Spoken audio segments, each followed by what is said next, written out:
Hello everyone. Today I have a message that I think will help you get a different perspective on life and maybe even help you change your life for the better. But first I want to quickly reintroduce myself because I did go on a longer than expected break. I wanted to spend summer with the teenagers, deepen my meditation practice, and really hone in on the direction of my channel. My name is Linda, and I have meditated myself into alignment and connection. I'm here to share my experience with you as someone who has shed the old and is in the process of stepping into the new. I will link my backstory below. If there's one thing I want you to take away from this video today, it's this. Stop chasing your purpose if you are someone who is still looking for it. You don't need to know what your life's purpose is in order to have a happy, abundant, and fulfilling life. This became crystal clear to me as I was putting this video together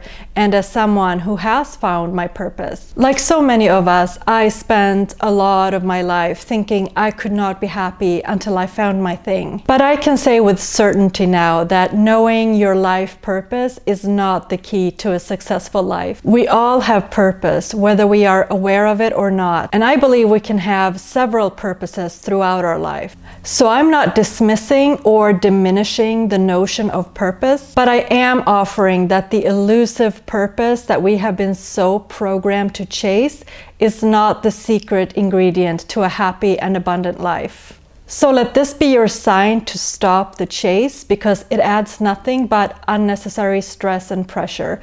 And I've been there and I know how frustrating it is. I'm working on a whole video on purpose because as someone who relentlessly and unsuccessfully chased my own purpose for over 25 years, I have a lot to say on this topic. And I will share exactly how my purpose came to me. But today's topic, and exercise if you will, is the wheel of life and the importance of having balance between the different areas, because that really is the secret sauce to a great life. So most of us are probably familiar with this pie chart. These 8 areas are pretty standard, but you can tweak them as you need to. I had never looked at my life like this before. But actually doing this exercise and ranking myself in each area from 1 to 10 was really eye-opening and something that I'm really glad I did. Because it has given me a really good picture of where I'm at in life. I can see where I'm at ease and in flow, and I can see where my pain points are. And it has given me a really good visual map for where I need to put in my focus and stop the energy drain. So here's my wheel of life, and oh my goodness, we can clearly see the imbalance here. I'm good in some areas, but I'm not happy with others, and it's really affecting my life as a whole. I mean, imagine putting this tire on your vehicle. Not fun, and we wouldn't get very far. So if you're not in balance, you can feel things like frustration, guilt, and just general discontent. And those are all lower frequency type of emotions. The good news is that we have the ability to bring our lower areas up and bring ourselves into more balance and harmony. And as a side note here, by balance, I don't mean that you spend 2 hours a day on every area. I mean that you feel good in every area, and some parts you might have to spend more time on, especially if you're trying to bring yourself up. Everything is also intertwined and connected, so having ease and flow in one area can bring momentum into others, just as feeling stuck in one area can bring others down.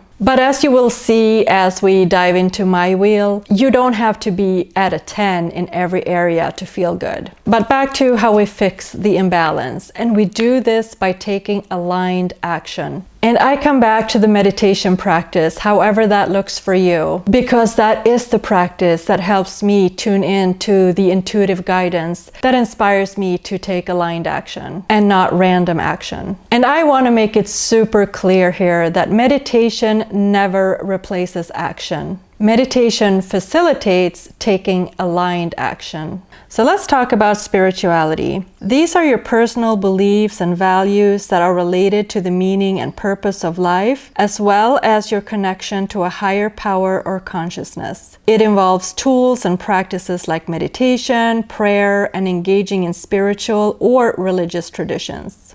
You don't have to have a specific set of beliefs to have a spiritual practice. It's open and available to anyone, any background, any experience, any belief or non-belief system. My own background is non-religious. I grew up in a small town in Sweden where church and state are unequivocally separated. And as most Swedes, I don't consider myself religious, but we do have a very strong connection to nature, our land, and the environment. So my understanding of spirituality was really non-existent growing up.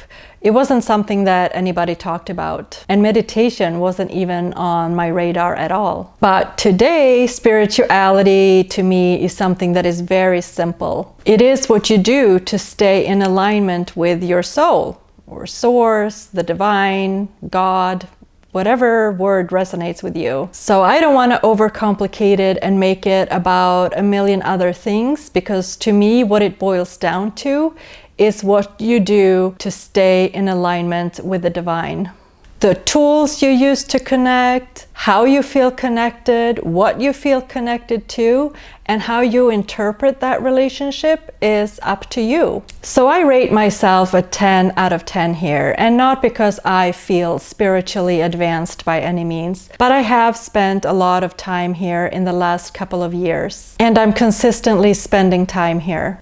I'm using the tools of meditation, mindfulness, and gratitude on a daily basis to stay in alignment. So it's a 10 because it's a very well-maintained part. There's no resistance, it's effortless, and I'm content here. But even though this area of my life is flourishing and spilleth over, it's not enough for a well-rounded and fulfilling life. The overall imbalance creates unease, and finding my purpose didn't fix this at all in the way that I had imagined it would. But I will say that being full and fulfilled here is what kickstarted looking into all the areas of my life. And it's really driving the desire for improvement where it's needed to achieve that overall harmony and balance. Let's move into health. This is your physical, mental, and emotional well-being. It includes nutrition, exercise, sleep, self-image, stress management, gut health, and medical care, and so much more.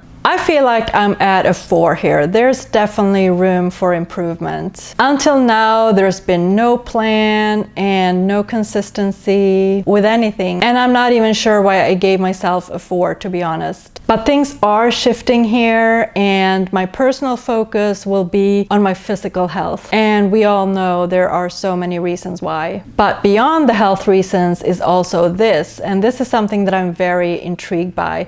And that is the body consciousness connection. So I think all of us get to a point when we are on this journey, when you understand and feel that you have to start caring for your body. It's body, mind, spirit. They're not only connected, but they are one. And in order to fully optimize the experience, you have to take care of the whole. So in the last couple of years, I've been very good at taking care of my mind and spirit, but my body has essentially been ignored. No thought or effort has been put into my physical body, and I've been basically taking it for granted. And that has in turn manifested into a vessel that is not optimized and that is very low energy. And if my body is low in energy, it affects my mind and my spirit as well. So health for me has everything to do with building a strong and resilient body that can generate and sustain an abundance of energy that will support the whole, which in turn will support the life that my soul calls for.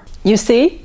It has nothing to do with trying to fit into a certain beauty standard. I mean, antiquated thinking at this point. There's nothing wrong with wanting to look your best and presenting yourself as your best. I want that too. We should absolutely care because self-image is an integral part of our health. But I'm setting the standard and the boundaries for what that looks like for me, just as you are setting the standards and boundaries for you. A lot of focus and energy will be shifted into this pie slice because I really need to bring myself up here. here. I've been struggling in this area like most of us. So there will definitely be more videos on how we can set attainable health goals for ourselves and what actions we need to take to get there. Because I'm certain that having both of these areas full, spirituality and health, will greatly impact, if not blow up, the other areas of this wheel. Let's talk about money.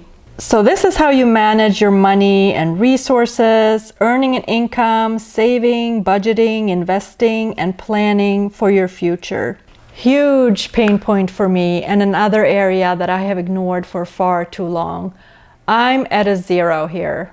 I'm not making my own money. I haven't for the past 17 years. And to be honest, I'm quite financially illiterate. It's embarrassing to admit. But it's also, unfortunately, something that I think is very common. My husband is the breadwinner, and I've been privileged to stay home to raise our 2 kids. And I'm incredibly grateful for that. But I'm also desperate to break out of this paradigm that I've been living. And I'm not just trying to contribute to and better our financial reality. I'm looking to become financially independent and free. My goal is to raise this area to a 10 by my own ability. This is my life wheel, and as an autonomous human being, I am responsible for all the parts of my life, whether in a partnership or not. We have to make ourselves whole. And there's a lot of programming and heavy energy around money.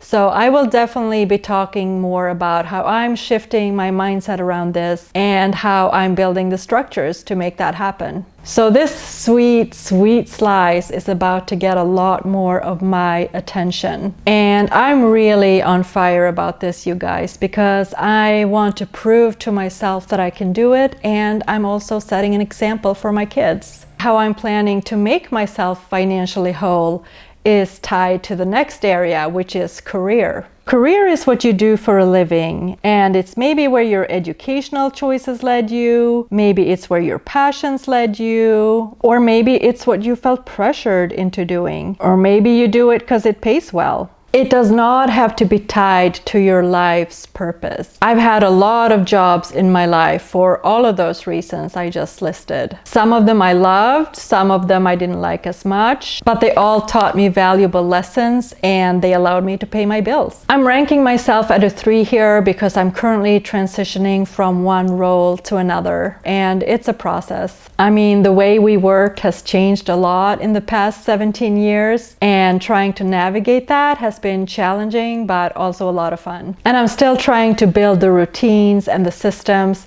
that will support this whole effort. I'm working hard on my channel and just trying to be better and more efficient at it. This is a learning curve for sure, and it's also really time consuming. But I love this platform, and although it's very premature to call YouTube my career, it is my starting point. I'm just really interested in the prospect of building a heart-centric and intuition-driven business that can support people in fully realizing themselves and their potential. And I want to open us up to the possibility and reality that we can have it all without sacrificing anything in the process. Finding aligned ways of working that don't drain us. I'm not at all interested in the hustle. So I'll be making updates on my YouTube journey and business quest, and I'll be highly transparent. The majority of my focus and energy will be dedicated to this. Next up is growth. And this involves education, personal development, and self-improvement, including learning new skills, exploring new interests, and setting and achieving goals.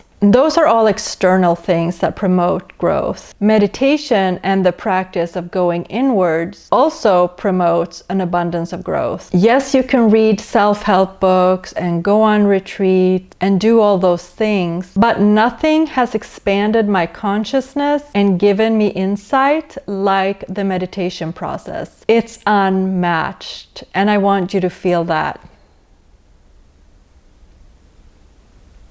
The meditation process released the old and cleared out the space, so now there's room to create the new and call in things that truly align. So in the area of growth is where I feel that I'm also calling things in. I'm giving myself an 8 here, maybe it should be a 7, because in addition to meditation, where again most of my growth comes from, I do read and listen to things that expands my mind and my soul. And I'm not talking about self-help books. It's anything that inspires me and interests me and things that I need to learn that benefits all areas of my life. But growth also comes from letting things go. And so I feel like I'm constantly decluttering. Removing things clears the path for more growth. And I feel like I'm in a good place here. I'm taking a class this fall on intuition, and I'm looking into certification programs on meditation and mindfulness that are offered at some universities. I think this is a really fun area of life, and I think that lifelong learning is really a universal purpose. We all have the purpose of continuously learning and growing. Next up is recreation, and these are the things you do for fun. Things that make you happy or relax you, hobbies, sports, travel, or hanging out with friends and family. This area is just as important as all the others. It's an outlet. It's where we recharge, let loose, and just have fun. This is another area in addition to health where we generate energy that we can put into other areas. I'm low here. I'm giving myself a 2. I love yarn, I love fiber art, I love knitting and weaving, and I'm not doing any of that right now. I would love to have tickets to the symphony. I love live music, I love to travel, and I also love to run, specifically trail running, which is also connected to health. But my recreation is currently what the kids are doing.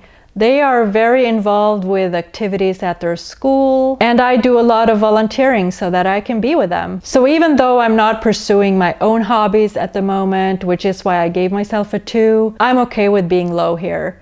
There's nothing more important to me right now than being active and present with my kids. So it's a 2, but it's also a 10, if you know what I mean. But I'll make sure that when they're in college and my volunteering days in this capacity is over, I'll be knitting sweaters, and I can't wait. So drop the yarn emoji if you're a knitter, or any other emoji that will describe what you do for fun. I would love to know. Next up is environment. And this refers to the physical surroundings in which we live, work, and play. And it includes factors like air and water quality, natural resources, access to green spaces, and community. I'm at a 7 here. We live in a good, semi-walkable neighborhood. We are renting a home. We are here because of the schools. And when they go off to college, will be moving as well. So even though our current environment is serving us well now, the home doesn't feel like ours, and the neighborhood really isn't our vibe. I would like to be in a more vibrant and lively area where I can walk everywhere. Your finances dictates what environment you are in,